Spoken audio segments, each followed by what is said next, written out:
Okay, guys, welcome back.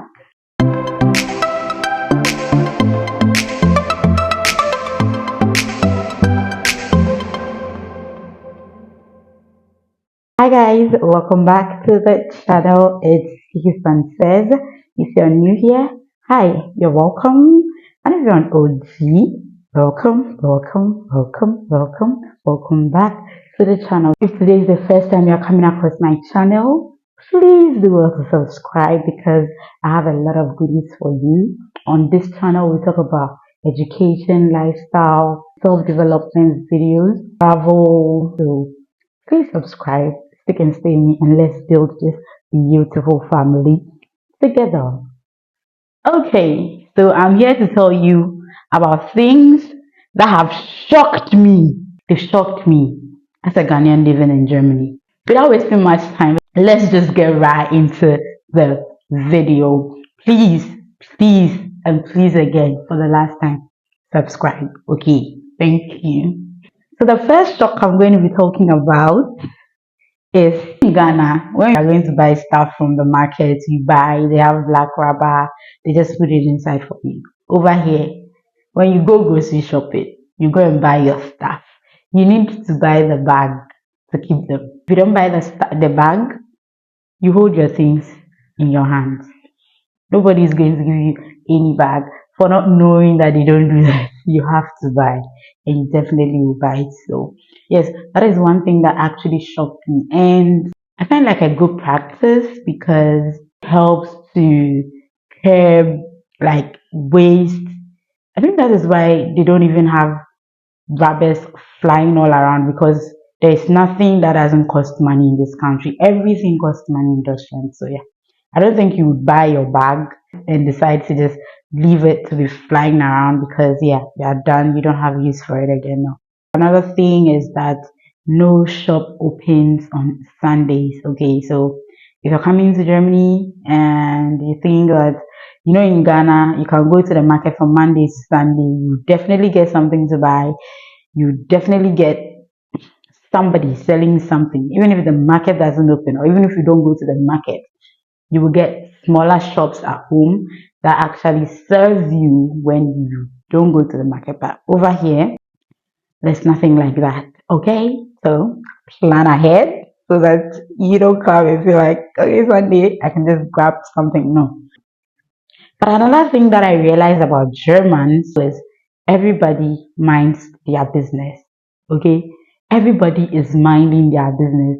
You see someone moving around, the person is going through something, and then like maybe there's a fight going on. Nobody will go close to them. Okay, everybody is minding their business until the police gets there, figures out what the problem is, maybe takes who they are supposed to take away to the extent that people even die in their rooms and nobody knows they are dead because everybody's minding their business.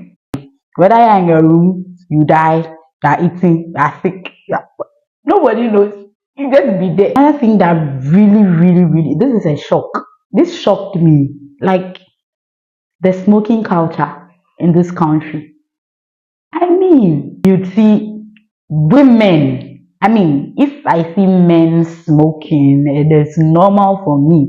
But seeing women smoke in this country, like in the open. In Ghana, I think if women want to smoke, they even hide it for the fact that nobody will see them as like bad women or I don't know, I don't want to say non-marriage materials, but you rarely see women smoke in Ghana, right? But here in Germany, everybody is smoking. Everybody is smoking.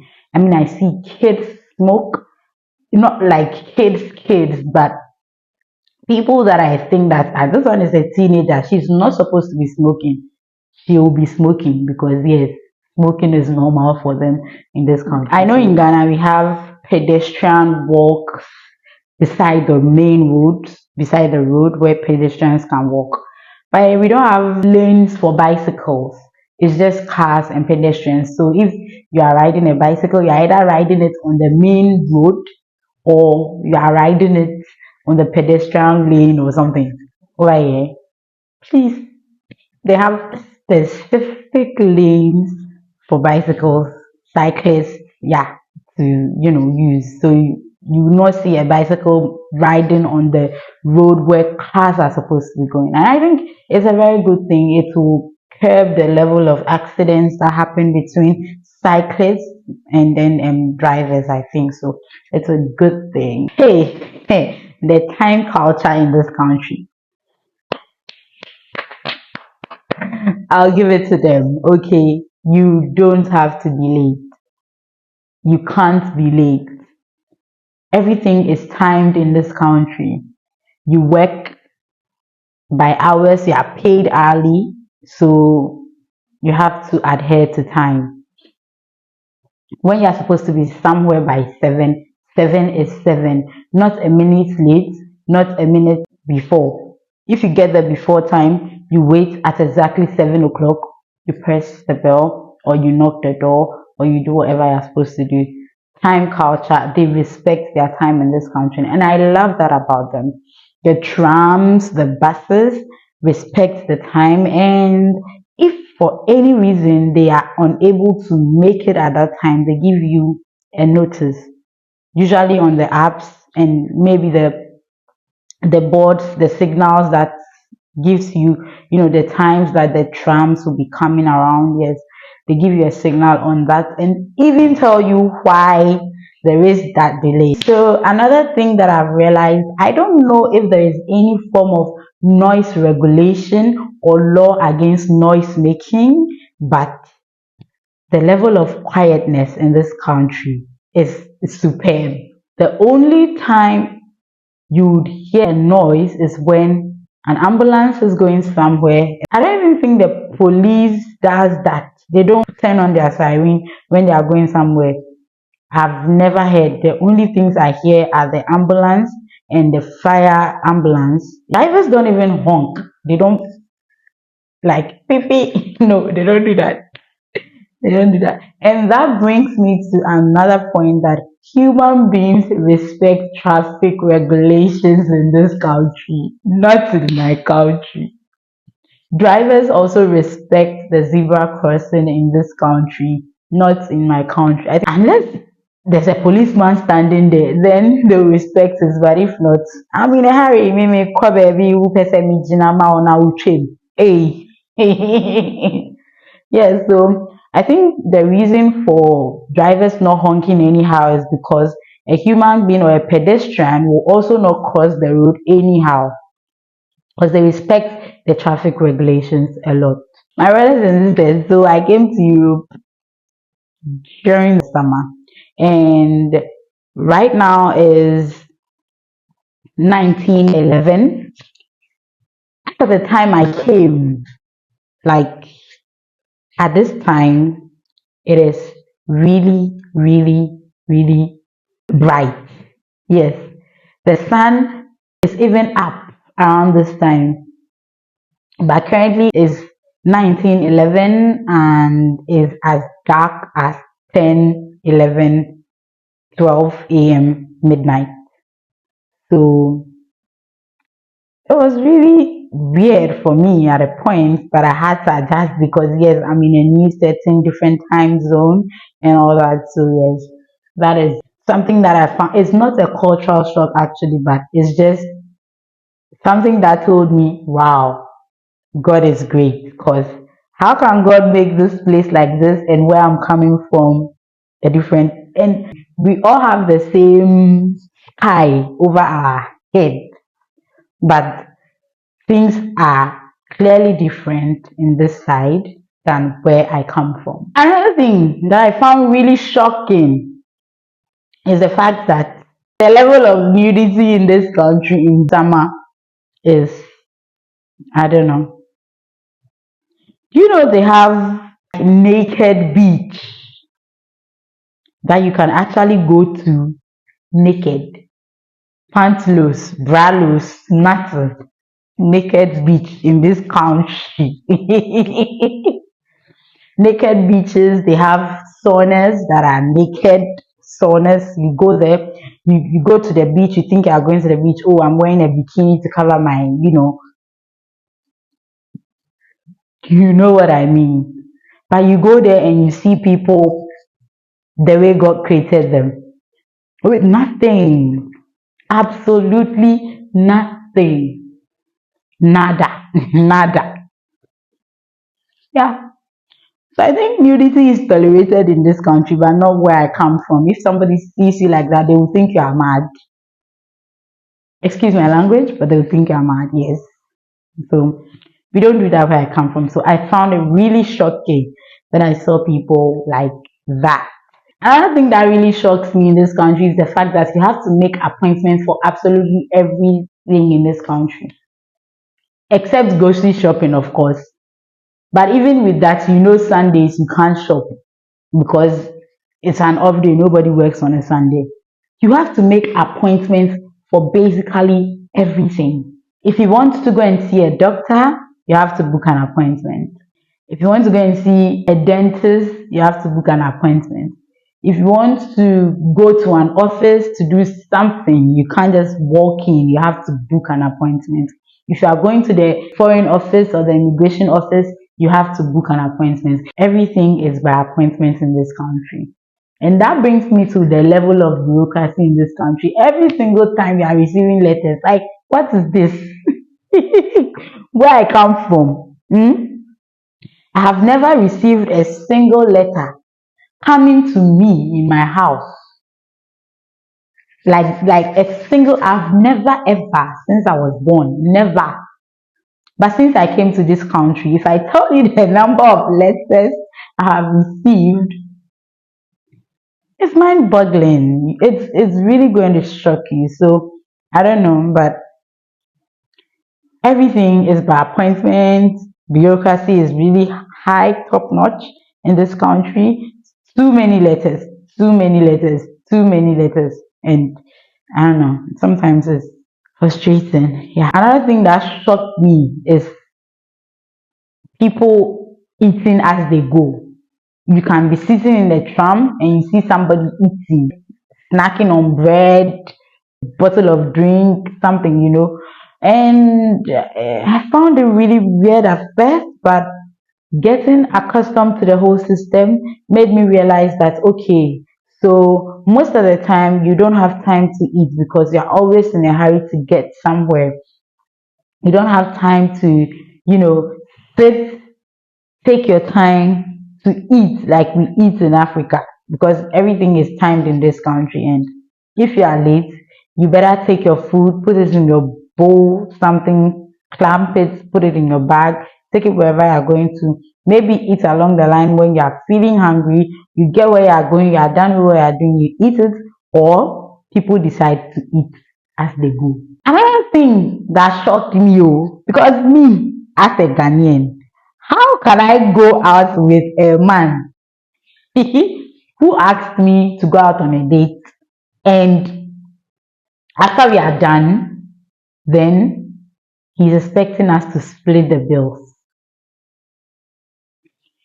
No, I'm not used to that. I don't think I can ever get used to that. If you call me out on a date, you settle the bills. If I call you out on a date, yes, I settle the bills. But don't call me out on a date and expect that we split the bills. What if I didn't have money before you were inviting me over, like to come for the date? So I find it weird. Yeah, and it shocked me, and I don't think I can ever, ever, ever be able to live like that. So nah, it's not something I would like to do. Except for, of course, if I have to split the bills with me and my friends, we are going out, we just decide to go out and have fun, hang out. Yes, I buy what I want to buy, I pay for mine, you pay for yours. It makes sense, obviously. But you inviting me on a date and expecting me to pay my bills? Eh, no, I don't believe in splitting the bills culture with a man, so you can go and get somebody who believes in that with you, not me. Another thing that I found shocking in this country is the level of bluntness. Like, Germans are so blunt, they say it as it is. They don't try to sugarcoat anything. They don't try to make it appealing. They don't try to not offend somebody with their words. They say it as it is. They say it as it is. So I don't know if you've come across this before, but someone telling another person that you smell. You know, in Ghana, we would try to like make it more appealing so that the person doesn't feel bad. If somebody sits beside you and the person's armpit is smelling, or the person has mouth odor, body odor, we don't talk about it. We don't say anything to the person, except of course the person is a really close friend. You are cool like that and you try to help your friend, then you tell them in a nice way even. But over here they don't sugarcoat anything. They give it to you as it is. They tell you as it is. Your armpit is smelling, your shoe is smelling, your this is this, your this is that. Like, please, they should learn to, maybe adopt what we do, not make the person feel so bad, but then at the end of the day, solve that situation. Also, in Ghana, when somebody employs you, they think you are their servant. They don't tell you straight away, but then they think they are doing you a favor by employing you. Over here, you are an employee, you are not a servant. So you can voice out your problems, you can say what you want to say, so long as there is a contract binding the both of you, you are at liberty to express your displeasure in your field of work. Nobody sends you on any flimsy errand, like you going to do an internship somewhere or a service somewhere, then somebody calls you and just sends you, go and buy me this, go and buy me that, go to the market, buy food stuff for me, do shopping, like go and shop for groceries for me. Nobody does that to you here. Over here, you are an employee. And I think even if somebody wants to send you on that kind of errand, then it is paid. You get paid for doing that because it is work. Nothing is free, as I already said. Nothing is free in Deutschland. Something that also shocked me is the fact that you don't say sorry to somebody when they hurt themselves, or maybe you are working and somebody hits their elbow to a table. You don't say sorry. I didn't know. I went somewhere, we were doing something, and this woman hit her hand to a table. She was like feeling pain. You could see that she was trying to. And I'm like, what's the problem? And she said, I hit my hand to the table. I'm like, oh, sorry. And she said, no, that's not your fault. It's mine. I did it. That it's not your fault. I said, yeah, I know, but so, and I said, no, it's not your fault. It's not your fault. I'm like, okay. So it means if somebody hurts themselves, or maybe something happens to somebody, a bad thing happens to somebody, you don't say sorry because it is not your fault. In Ghana, we eat sorry, we sleep sorry, we eat please, we sleep please. We drink sorry, we drink please, you know. And I don't know, but I find it weird. It's shocking actually, because why would you hurt yourself and not expect me to sympathize with you? It's just sympathizing. Okay, so aside the fact that Germany has me shocked on all these things, it actually taught me one good thing. One good thing that I've gained from living here in Germany by far is the fact that Germany has taught me to be able to speak up, say things, express myself, and not hold back. If you hurt me, I'm going to tell you, okay, you did this to me, I didn't like it, without holding back on my feelings. Of course, I'm going to add my African values to it and try and be as respectful as I can be. But then at the end of the day, I'm able to express myself, tell you how I feel. At first, I wasn't able to do that. I usually like pick things from people, every kind of bullshit. I just, go with it. But Germany has taught me to be able to express myself, not hold back. And so, yes, I think it's one good thing about me living here in Germany by far. So it's something I would not even do away with for anything in this world. Yeah. And so please subscribe if you haven't. We've come to the end of today's session. I hope you enjoyed it. If you live somewhere and maybe that is not your home country, you've found some things that are shocking, you can actually leave a comment in the comment section down below and let's get interactive. Okay, let's talk. Please don't forget to subscribe, like, comment, share this video, and invite people to join this beautiful and huge family. I love you all. Stay safe until I see you or we meet again in the next video. Bye.